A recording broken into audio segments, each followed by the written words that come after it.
कीजिए। आपको तो क्या आप पता मेरी एक्सपर्टीज क्या वो है? भी सही बात है आपकी। वैसे सनफ्लावर से अगर देखा नहीं जाए तो नहीं नहीं आपकी वैसे एक्सपर्टीज तो बहुत चीज़ और मेरी पर I am comedy saying expertise नहीं है, इज व्हाट आई एम हाँ, ट्राइंग टू से। अच्छा नहीं हाँ, जिस आपको जितना लगता है आपने थैंक यू बट नहीं जितना आपने काम किया है, you are almost a household name at this point, you और your characters in general. Not almost, ठीक है। हाँ, you are a household name. क्योंकि मेरे घर पे तो मैं जब भी कभी कभी घुसूँ मैं नहीं तो कुछ ना मेरे कुछ चलते कैरेक्टर्स। रहता है। हाँ, हाँ, आपको मैंने मोस्टली ऐसे ही देखा, मैं दरवाज़ा खोलो और सुनील ग्रोवर जी हैं स्क्रीन पे चाहे जो भी हो। क्योंकि जब भी शाम को काम से वापस आओ जो भी करो स्क्रीन पे सुनील ग्रोवर जी टीवी होते चलता हैं। छोड़ जाते थे आप? हाँ नहीं, घर पे मम्मी पापा होते हैं मम्मी पापा मतलब कज़न वज़न कोई भी घर पे हो तो कभी कभी छूट जाता है टीवी ऑन, बट फिर हेलो वेलकम सर, और आप सबको भी जो देख रहे हैं वेलकम। आज हम सुनील ग्रोवर जी से बात करने वाले हैं। थैंक यू, वेलकम के लिए प्रतीक्षा जी, और आपका भी बहुत बहुत स्वागत है। Thank you sir.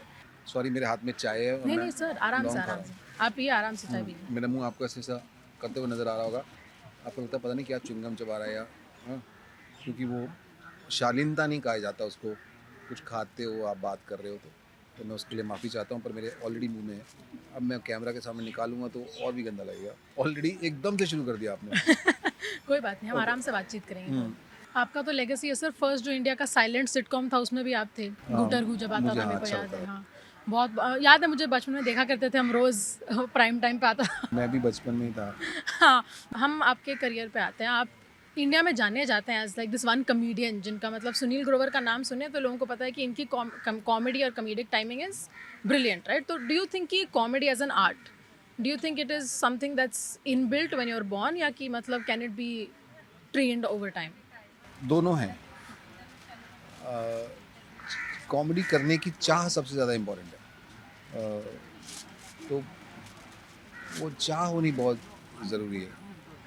जैसे रेमो डिसूजा मुझे मिले एक बार, तो मैंने उनसे पूछा सर मुझे डांस करना है, क्या करूँ? कहते करो। रोका किसने? रोका किसने? मैंने कहा नहीं, पर मेरे को आता नहीं तो करो। नहीं मुझे अच्छा करना है, थोड़ा स्टेप सीखने में दिक्कत होती है तो करो। तो सब जवाब तक करो, तो करने से होगा, है ना? तो आपका कॉमेडिक करियर शुरू जो हुआ था भट्टी सर ने, जो खुद में ही इतने मतलब मशहूर आर्टिस्ट कलाकार रह चुके हैं, तो वो शुरुआत कैसे हुई? मैं ऑडिशन देने गया था उनको, कॉलेज फर्स्ट ईयर में था चंडीगढ़ में, और डबवाली से मैं आया था, अपने छोटे शहर से चंडीगढ़ शिफ्ट हुआ था। तो भट्टी साहब ऑफ कोर्स सब लोग जानते थे, उनके फ़ैन थे, तो मैं भी था, तो और हूँ।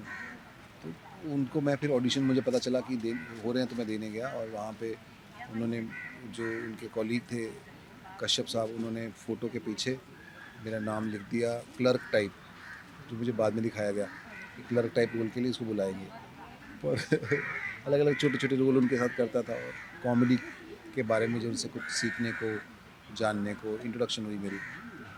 तो आई थिंक जो भी इंसान मतलब कॉमेडी करता हो या जिसमें कॉमेडी करने की चाह हो, उनकी लाइफ में एक ऐसा मोमेंट आता है जब वो सोचते हैं कि अच्छा मैं मतलब फ़नी वनी हूँ क्या, कुछ है मतलब। वैसा आपके लाइफ में कोई मोमेंट आया था जिसमें आपको रियलाइज़ हुआ कि हाँ, मैं मुझ में लोगों को हँसाने का वो पार है? वो मुझे एक्चुअली पता नहीं था कि वो पावर है, कि मैं फर्स्ट स्टैंडर्ड में था, तो मेरे को पोएम सुनानी थी 26 जनवरी के ऊपर, जो हमारा रिपब्लिक डे, गणतंत्र दिवस होता है।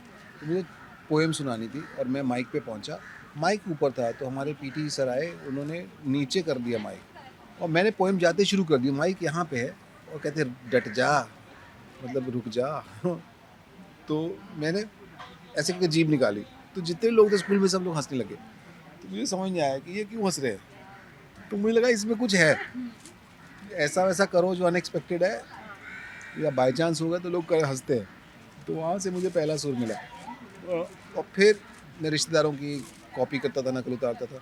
और एक बार मोनो एक्टिंग कंपटीशन था, उसके अंदर स्टेज पे चढ़ा, तो मैं ऐसे ही मरियल सिंह चड्डी राम करी कुछ एक मोनो एक्टिंग में 8th में था, तो ऐसा कुछ हमारे डाबला सर उन्होंने तैयार करवाई थी, तो ऐसा मैं करके रस्सा खींच प्रतियोगिता, तो वो कर रहा था, और मैंने लास्ट मोमेंट पे जाने से पहले सोचा कि मैं यहाँ पे ना पजामे से नाड़ा, एक शेर था निकालना है, तो मैं ज़्यादा ही नाड़ा डाल दिया, सारा डाल दिया, इतना बंडल था ना, तोड़ के डालना था, लेकिन मैंने सारा डाल दिया, और मैं वहाँ पे जाके थोड़ी देर में निकालता रहा पजामे से नाड़ा, वो ख़त्म ही नहीं हो रहा, लोग हंस रहे हैं। तो मुझे लगा कि ऐसे कुछ उटपटांग करते रहो तो लोग हंस पड़ते हैं। और वो स्किल तो है, मतलब आपके जितने भी कैरेक्टर्स मशहूर हुए हैं उनका एक वो है कि वो बहुत अनएक्सपेक्टेड चीज़ें करते हैं। शायद कोई एक्सपेक्ट ना करे कि ये कैरेक्टर ऐसे रिएक्ट करने वाला है।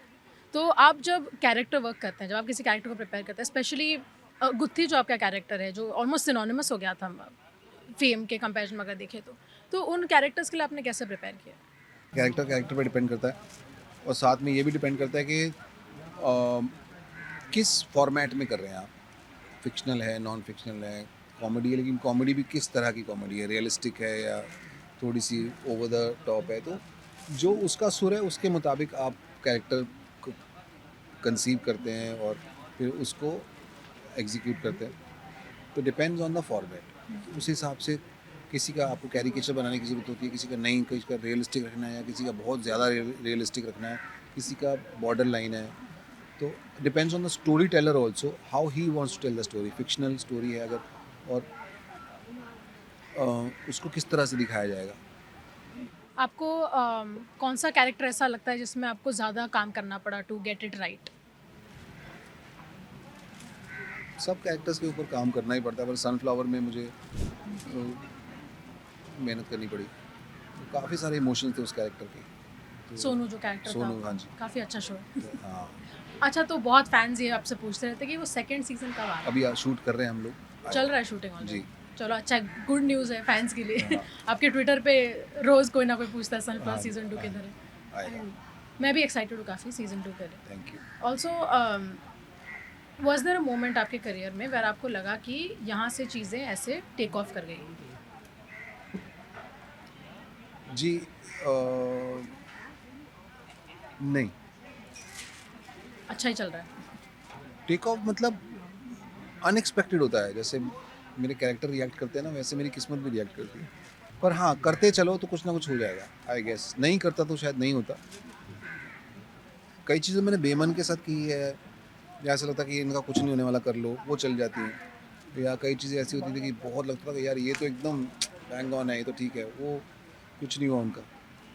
तो आप उस फीलिंग से डील कैसे करते हैं जब व्हेन यू थिंक कि अच्छा ये तो पक्का चलेगी और वो अगर ना चले? थोड़ा टाइम अफेक्ट करती है वो चीज़, और फिर लेकिन कुछ तो है जो कहते चलो ढीठ बना अंदर कि चलो दोबारा लगो जी के धंधे पे दोबारा लगो काम पे और करो कुछ ना कुछ। क्योंकि करना, ये शौक से भी तो करता हूँ ना, ये इस प्रोफेशन की एक अच्छी बात है जो मैं कर रहा हूँ।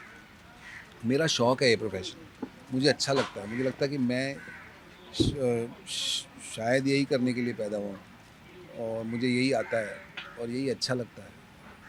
और मैं लकी हूँ बहुत, बचपन से मुझे अपने काम से बहुत प्यार है।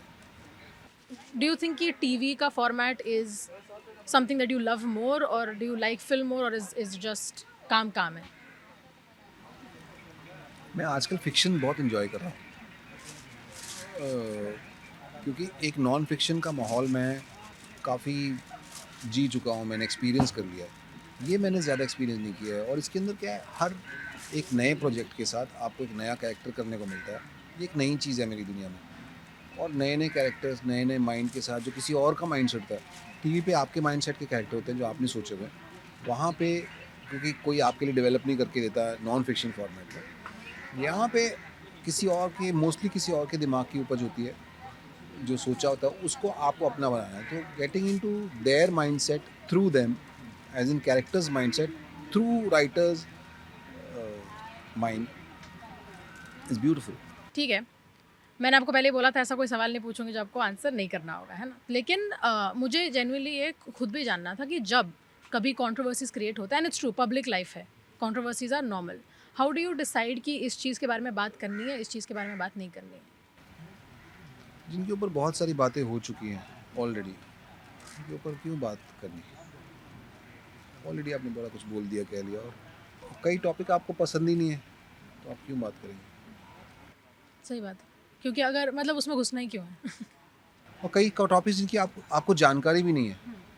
आप मुझसे बैठ के रॉकेट साइंस के बारे में पूछेंगी, या आप पूछेंगी कोई साइंटिफिक ऐसी चीज़ें जिनको मुझे पता ही नहीं है। हाँ, गप के लेवल पे मैं मार दूंगा रॉकेट में ना पेट्रोल भरते हैं, बहुत पेट्रोल लगता है भाई साहब, यहाँ से पहुँचने में मून तक बहुत पेट्रोल लगता है। ऐसी कोई जानकारी चाहिए तो मैं हूँ पर वहाँ तक कैसे बनाना है, उसको कैसे पहुँचना है, तो भी मैं आपको, तो बहुत लोहा लगता है भाई साहब उसमें, बहुत लोहा कि चांद कितना दूर है? बहुत दूर है।